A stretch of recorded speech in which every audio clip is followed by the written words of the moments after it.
पर expiry date लिखने का आदेश पी गए हैं अफसर। 1 अप्रैल से यूपी में लागू होना था अंडों पर स्टैंपिंग, वही अंडों पर एक्सपायरी डेट लिखने का फैसला लागू नहीं हुआ।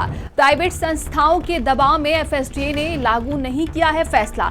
एफएसडीए कमिश्नर रोशन जैकब प्राइवेट संस्थाओं के दबाव में है। पोल्ट्री फार्म वाले चाहते हैं और बड़े व्यापारी रोक रहे हैं। यूपी के कोल्ड स्टोरेज में करोड़ों अंडे डंप किए जाते हैं। एनएसीसी में यूपी में अंडों पर स्टैंपिंग रुकवाना चाहता है। वहीं एनएसीसी प्राइवेट संस्था अरबों का मुनाफा कमाती है और इसी की वजह से देखिए कहा जा रहा है कि अंडों पर एक्सपायरी डेट नहीं लिखी गई है, जो कि 1 अप्रैल से लागू होना था और कहा गया था कि सभी अंडों पर अब एक्सपायरी डेट लिखी जाएगी। और आज देखिए 7 अप्रैल हो चुका है, लेकिन फिर भी अंडों पर एक्सपायरी डेट नहीं लिखी जा रही है। तो प्राइवेट संस्थाओं के दबाव में एफएसडीए ने लागू नहीं किया है ये फैसला।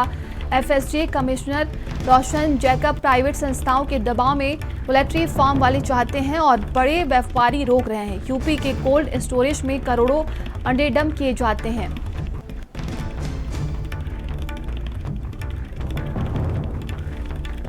तो कहा जा रहा था कि इससे आम जनता को बड़ी राहत मिलेगी। और नेशनल हेड वीरेंद्र सिंह जी हमारे साथ जुड़ गए। वीरेंद्र जी, देखिए 1 अप्रैल से ये लागू होना था नियम, लेकिन अभी तक नहीं हुआ है।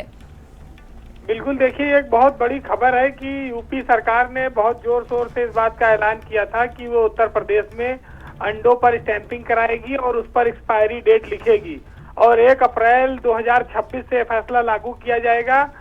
लेकिन 1 अप्रैल बीत चुका है और अंडों पर एक्सपायरी डेट लागू नहीं हो रही है। ये बताया जाता है कि एनएसीसी एक जो प्राइवेट संस्था है जो देश भर में अंडों के रेट खोलती है और बहुत बड़े बड़े गोदाम है उसके, वो नहीं चाहती है कि अंडों पर एक्सपायरी डेट डाली जाए, क्योंकि इससे वो जो डंपिंग करते हैं हजारों करोड़ के अंडों का, वो उनका जो है माल खराब हो जाएगा। उत्तर प्रदेश में एफएसडीए यानी कि जो खाद्य औषधि प्रशासन विभाग है उसकी सचिव हैं और कमिश्नर है रोशन जैकब, उनको जिम्मेदारी दी गई थी कि इसको लागू कराइए, लेकिन वो बड़े बड़े प्राइवेट संस्थानों के दबाव में हैं। अभी तक उन्होंने इस आदेश को लागू नहीं किया है। आपको जानकारी होगी कि यूपी में जो लोग अंडे खाते हैं, जो उत्तर प्रदेश की जनता है, 14 दिन में अंडे एक्सपायर हो जाते हैं, जबकि जो आड़तिये हैं, व्यापारी हैं, ये लोग कोल्ड स्टोरों में लंबे समय तक अंडों को रखते हैं और बाद में मनमाने दामों पर बिकवाते हैं।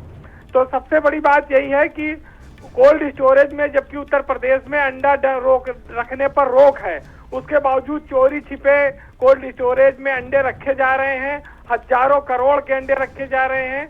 मनोज सिंह जब अपर मुख्य सचिव उद्यान थे तो उन्होंने एक बार 70 करोड़ अंडे कोल्ड स्टोरेज से बाहर निकलवाए थे। लेकिन आज अंडा माफियाओं के दबाव में उत्तर प्रदेश में यह फैसला लागू नहीं हो पा रहा है अंडों पर एक्सपायरी डेट लिखने का, जबकि लोगों की सेहत के साथ ये खिलवाड़ का मामला है। अगर एक्सपायरी डेट लागू होती है तो लोगों को स्वस्थ अंडे खाने को मिलेंगे। पोल्ट्री के जो कारोबारी हैं, जो मुर्गी पालन करते हैं, अंडा पालन उत्पादक हैं, वो चाहते हैं कि ये फैसला लागू हो जाए और उनका अंडा अच्छे रेट पर बिकेगा। लेकिन आढ़तिये नहीं चाहते हैं, बड़े बड़े व्यापारी, प्राइवेट संस्थाएं नहीं चाहती हैं कि उत्तर प्रदेश में ये फैसला लागू हो। अब यह सरकार की इच्छा शक्ति पर निर्भर करता है कि वो आदेश जारी करने के बाद उसे भूल जाती है या फिर उस पर सख्ती से उसको लागू करवाएगी, क्योंकि अभी तक तो ये मामला यही लगता है कि इस मामले को पी गए हैं ये लोग।